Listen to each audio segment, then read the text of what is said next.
लोकसभा चुनाव की रणभेरी अब कभी भी बच सकती है। ऐसे में लोकसभा के प्रत्याशियों को लेकर माथापच्ची जारी है। इसी कड़ी में बीजेपी ने उत्तराखंड की 5 सीटों में से 3 लोकसभा सीटों पर उम्मीदवारों की घोषणा कर दी, जिसमें टिहरी लोकसभा सीट, नैनीताल उधम सिंह नगर सीट और अल्मोड़ा पिथौरागढ़ लोकसभा सीट शामिल है। खास बात यह है कि इन तीनों सीटों पर प्रत्याशियों को रिपीट किया गया है, यानी जो पिछली बार जीतकर सांसद बने थे उन्हीं पर पार्टी ने भरोसा जताते हुए टिकट दिया है। आज की इस रिपोर्ट में हम आपको बीजेपी के प्रत्याशी अजय टम्टा के राजनीतिक सफर के बारे में बताएंगे। आखिर कैसे वो उत्तराखंड के एक छोटे से गांव में जन्म लेने के बाद दिल्ली की संसद तक पहुंचे। अजय टम्टा का सियासी सफर। बीजेपी के अल्मोड़ा लोकसभा सीट से प्रत्याशी बनाए गए अजय टम्टा का जन्म साल 1972 में बागेश्वर जिले के भट्टखोला गांव में एक सामान्य परिवार में जन्मे अजय टम्टा ने अपनी पढ़ाई 12वीं कक्षा तक करने के बाद समाज सेवा और व्यवसाय की तरफ रुख कर लिया। अजय टम्टा ने एक ट्रांसपोर्टर के रूप में अपनी रोजी रोटी को शुरू किया। साल 1990 के दौरान राम जन्मभूमि के आंदोलन में अजय टम्टा ने सक्रिय भूमिका अदा की थी। अजय टम्टा ने पहली बार साल 1997 में राजनीति में अपना कदम रखा।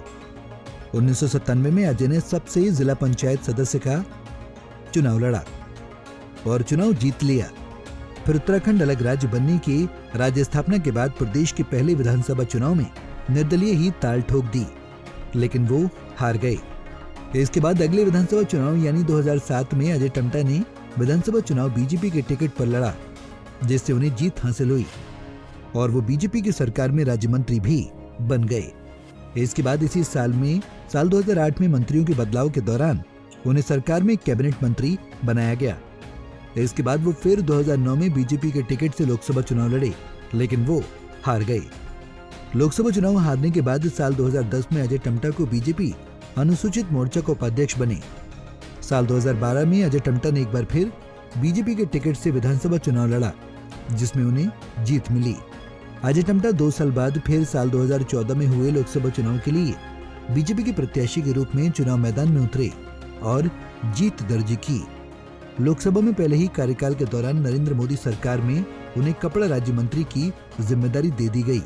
इसके बाद साल 2019 में भी बीजेपी ने उन्हें लोकसभा के लिए अपना प्रत्याशी बनाया और उन्होंने एक बार फिर इस सीट पर जीतें भी हासिल की।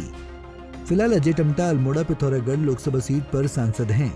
अब पार्टी ने तीसरी बार भी उन पर भरोसा जताते हुए अल्मोड़ा लोकसभा सीट से उन्हें अपना प्रत्याशी घोषित कर दिया है। Bureau report, Punjab Kesari TV. हमसे जुड़े रहने के लिए हमारे YouTube चैनल को सब्सक्राइब करें और नई वीडियो की नोटिफिकेशन के लिए बेल आइकॉन को दबाएं। अगर आप ये वीडियो Facebook पर देख रहे हैं तो लाइक जरूर करें और ज्यादा से ज्यादा शेयर करें। धन्यवाद।